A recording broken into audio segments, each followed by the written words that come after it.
Film father Peter के साथ खुलती है, जिसमें एक मंद कमरे में प्रवेश किया जाता है जहां बहन मगाली बिस्तर से बंधी हुई है। वह बलबान नाम के एक शैतान के पास है जिससे उसका चेहरा विकृत हो गया था। उसकी स्थिति को देखने पर पीटर जोर देकर कहते हैं कि उन्हें जितनी जल्दी हो सके एक झाड़ फूंक करना है। उसके बाद वह अपने श्रेष्ठ फादर माइकल को बुलाता है और उसकी अनुमति मांगता है। बाद में जोरदार मना कर दिया, विश्वास करते हुए कि वह ऐसी स्थिति को संभालने के लिए पर्याप्त कुशल नहीं है। हालांकि पीटर अपने आदेश की अवहेलना करता है और वैसे भी झाड़ फूंक के साथ आगे बढ़ता है। वह सभी को कमरे से बाहर भेजता है और प्रक्रिया को रिकॉर्ड करने के लिए एक कैमरा सेट करता है। दृढ़ संकल्प के साथ पीटर बहन मगली को पकड़ने वाली बुराई का सामना करने की तैयारी करता है। जैसे ही वह प्रार्थनाओं को पढ़ना शुरू करता है, मगाली के बिस्तर हवा में उछालते हैं। हालांकि वह इतनी दृढ़ता से है कि झाड़ फूंक उसके ऊपर कोई प्रभाव नहीं है। इसके बजाय शैतान पीटर को कम करने और सेड्यूसिस शुरू करता है, जो खुद को नियंत्रित करने की कोशिश करता है और अपने मंत्र जारी रखता है। वह अपने शरीर पर पवित्र पानी छिड़कता है, लेकिन इसका कोई प्रभाव नहीं पड़ता है। जल्द ही मगाली खुद को आधा नग्न बना देती है और उसके सामने खुद को खुश करती है। जैसे ही वह अपना काम पूरा करती है, एक राक्षसी चीख सुनी जा सकती है और मगली बिस्तर पर गिरती है, विश्वास करते हुए कि उसने उसे ठीक कर दिया है। पीटर जांच करने के लिए चला जाता है, लेकिन वह अचानक बढ़ जाती है और अपने हाथों को अपने निजी हिस्सों में ले जाती है। पीटर भी खुद को नियंत्रित नहीं कर सकता है और वह उसके साथ कोइटस के साथ समाप्त होता है। यह एक बुरा निर्णय निकलता है क्योंकि शैतान अपने शरीर में प्रवेश करता है। दृश्य तब 18 साल बाद एक जेल में बदल जाता है, जहां एक गार्ड कोशिकाओं से खाद्य ट्रे इकट्ठा करने की अपनी नियमितता के बारे में जाता है। लेकिन जैसे ही वह एक सेल में पहुंचता है, एक चौंकाने वाला पल सामने आता है। उनकी 2 उंगलियों को कैदी द्वारा काट दिया जाता है, जिससे पूर्ण अराजकता होती है। तब हमें फादर पीटर पर ले जाया जाता है, जिसने अब मेक्सिको के ग्रामीण इलाकों में रहना शुरू कर दिया है। घटना के बाद से वह अपराध सवार रहा है, इसलिए वह बच्चों की देखभाल करते हुए एक अनाथालय में अपना अधिकांश समय समर्पित करता है। एक दिन भोजन वितरित करते समय वह चिंतित माँ से संपर्क किया जाता है। वह उसे अपने बीमार बेटे के पास ले जाती है, फिलिप, जो एक अजीब बीमारी से पीड़ित प्रतीत होता है। पीटर उसे पवित्र पानी से आशीर्वाद देता है, लेकिन यह केवल लड़के को जब्त करने का कारण बनता है। वह अस्पताल ले जाया जाता है। डॉन नेल्सन फिर फिलिप की जांच करते हैं और बताते हैं कि 4 बच्चे भी उसी फैशन में मर चुके हैं, लेकिन कोई भी बीमारियां उसके इलाज की पहचान करने में सक्षम नहीं है। बाद में पीटर सांत्वना लेने के लिए एक चर्च में जाता है और डॉन नेल्सन उससे जुड़ते हैं। पीटर का मानना है कि भगवान उसे अपने पिछले दुष्करों के लिए दंडित कर रहे हैं, जो उसके आसपास के लोगों को पीड़ित करते हैं। नेल्सन उसे समझने की कोशिश करता है कि वह शैतान के कब्जे में था जब उसने पाप किया, लेकिन पीटर अभी भी सोचता है कि यह टालने योग्य था। फिर वह अंततः बिशप मोन्सिग्नर बाल्डुकी से कबूल करने का फैसला करता है, क्योंकि वह सोचता है कि यह एकमात्र तरीका है जिसे वह शांति प्राप्त कर सकता है। अगले दृश्य में पीटर बिशप के निवास में जाता है और झाड़ फूंक के रिकॉर्ड किए गए टेप को सौंपने के लिए तैयार करता है, लेकिन बाल्डुकी ने उन्हें यह खुलासा करके उसे आश्चर्यचकित कर दिया कि वेटिकन उसे संत के रूप में मानता है। फिर वह अपने अनाथालय के लिए एक उदार जांच के साथ पीटर प्रस्तुत करता है, इशारे से अभिभूत और पर्याप्त राशि। पीटर हिंदक को संकोच करता है और अंततः कबूली को रोकने का फैसला करता है। बाद में हम पीटर को अपने कमरे में देखते हैं, जो उन्होंने 18 साल पहले किए गए पाप के लिए खुद को शाप दिया था। बस वह चर्च से आने वाली चीख सुनता है। वह जांचने के लिए अंदर जाता है, केवल मसीह की मूर्ति को अपनी जगह से लापता होने की खोज करने के लिए। पीटर तब जगह के चारों ओर दिखता है और जल्द ही किसी को कोने में रोते हुए सुनता है।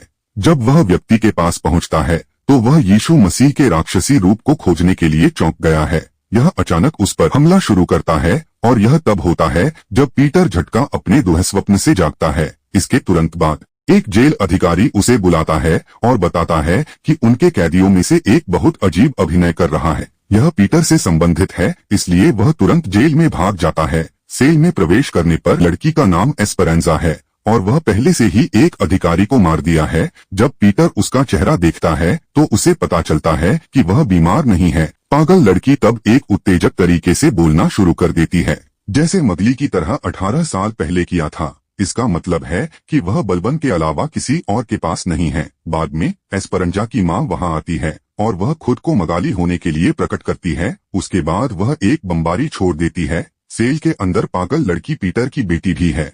मगली ने उसे बचाने के लिए आग्रह किया कि अगर वह वास्तव में अपने अपराध को खत्म करना चाहता है। रात में पीटर एक बार फिर यीशु मसीह के राक्षसी रूप से पीड़ित होता है, जो उसे अपनी नींद में चकित करना शुरू कर देता है, लेकिन वह किसी भी तरह जागने और खुद को शांत करने का प्रबंधन करता है। अगली सुबह पीटर अस्पताल जाता है, जहां वह सीखता है कि गरीब फिलिप का निधन हो गया है। वह रहस्यमय बीमारी का 5वां शिकार है, लेकिन डॉक्टर अभी भी इसकी उत्पत्ति के बारे में अनजान हैं। बाद में पीटर बाल्डुकी के साथ मिलते हैं और उन्हें एस्परांजा की स्थिति पर रिपोर्ट के साथ प्रस्तुत करते हैं। वह उस पर एक झाड़ फूंक करने की अनुमति का अनुरोध करता है।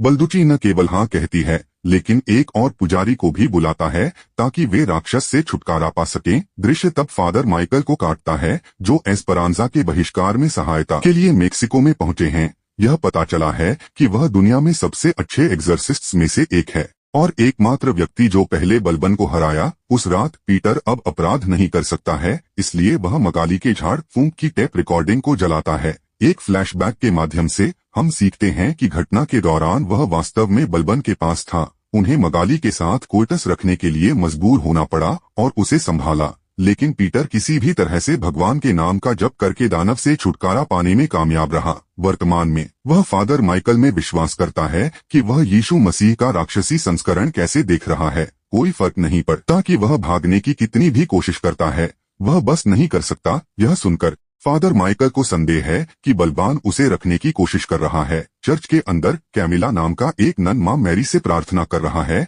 जब रक्त की कुछ बूंदें अचानक उसके माथे पर उतरती हैं, वह जल्दी से अपनी आंखें खोलती है, केवल यह महसूस करने के लिए कि मूर्ति गायब हो गई है। कैमिला तब अजीब शोर सुनना शुरू कर देता है और खून से घिरा हुआ जमीन पर एक कपड़ा पाता है। जैसे ही वह इसे उठाती है, वह नीचे एक बच्चे के निर्जीव शरीर की खोज करती है।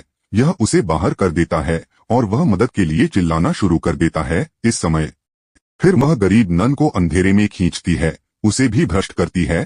थोड़ी देर के बाद एक संपत्ति वाली कैमिला बच्चों के कमरे में उन पर नुकसान पहुंचाने के लिए विस्फोट करती है। मैगाली उसे आगे बढ़ने से रोकने की कोशिश करती है, लेकिन वह आसानी से अधिक शक्तिशाली है। सौभाग्य से पुजारी प्रमोशन सुनते हैं और दिन बचाने के लिए भीड़ देते हैं।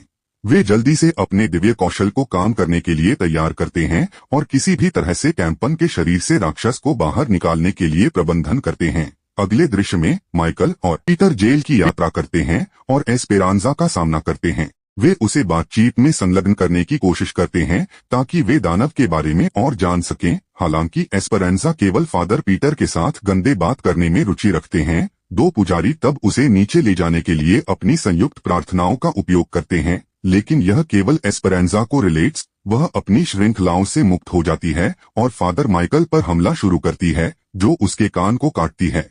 लेकिन इससे पहले कि वह और नुकसान पहुंचा सकती है, डॉन नेल्सन ने उसे एक शामक के साथ इंजेक्ट किया, उसे बाहर खटखटाया। इस घटना के बाद पुजारियों को वार्डन के साथ गंभीर बातचीत हुई। वे जोर देते हैं कि उन्हें जेल सेल के अंदर एक झाड़ फूंक करने की जरूरत है और इसके लिए उन्हें पूरी जगह खाली करने की जरूरत है। हालांकि वार्डन ने उनके अनुरोध को मना कर दिया क्योंकि उनके पास कुछ बेहद खतरनाक कैदियों हैं। वह बस उन्हें दूसरे स्थान पर ले जाने का जोखिम नहीं उठा सकता है। बिना किसी विकल्प के छोड़ दिया। डॉन नेल्सन से पता चलता है कि उन्होंने सभी कैदियों को एक शामक के साथ इंजेक्शन करके गहरी नींद में डाल दिया।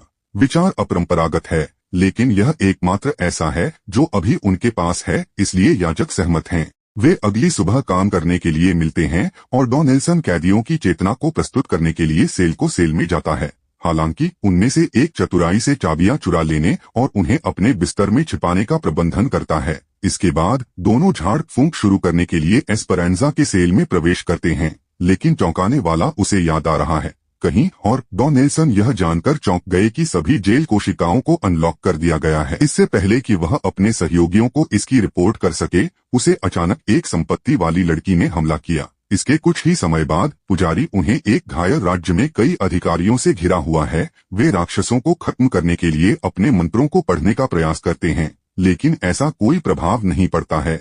यह तब होता है जब मां मैरी के पास होने वाला रूप दृश्य में आता है। कैदियों ने पुजारी पर भी हमला किया, लेकिन नेल्सन ने उन्हें धीमा करने के लिए खुद को त्याग दिया। माइकल और पीटर एक कमरे में भागते हैं और खुद को लॉक करते हैं। एक बार वे अकेले होते हैं। माइकल पीटर से पूछता है कि वह उसके भीतर क्या पाप कर रहा है। ऐसा इसलिए है क्योंकि उनकी प्रार्थना रखने वाले कैदियों पर काम नहीं करती थी। अब सत्य को पकड़ने में असमर्थ पीटर अंततः प्रकट होता है कि एस्परेंजा उसकी बेटी है। उन्होंने मगली को बचाने की कोशिश करते हुए 18 साल पहले उसकी कल्पना की। यह सुनकर फादर माइकल कोर के लिए चौंक गया है। वह दावा करता है कि इस पाप के कारण बलबान को हराने और अनाथालयों को बचाने के लिए अब असंभव है। पीटर अपनी गलतियों को स्वीकार करता है और फादर माइकल को झाड़ फूंक करने के लिए अनुरोध करता है। हालांकि बाद में पता चलता है कि वह ऐसा करने में असमर्थ है, क्योंकि आखिरी बार उन्होंने बलबान को हराया, उसने वास्तव में उसकी आत्मा को उसके साथ कारोबार किया। फादर माइकल तब अपनी चोटों के लिए सफल होते हैं, लेकिन पीटर को एक अंतिम सलाह देने से पहले नहीं, राक्षस के साथ कभी भी सौदा नहीं करते। बस पास के कैदियों ने दरवाजे के माध्यम से तोड़ दिया, पीटर को वहां से भागने के लिए प्रेरित किया।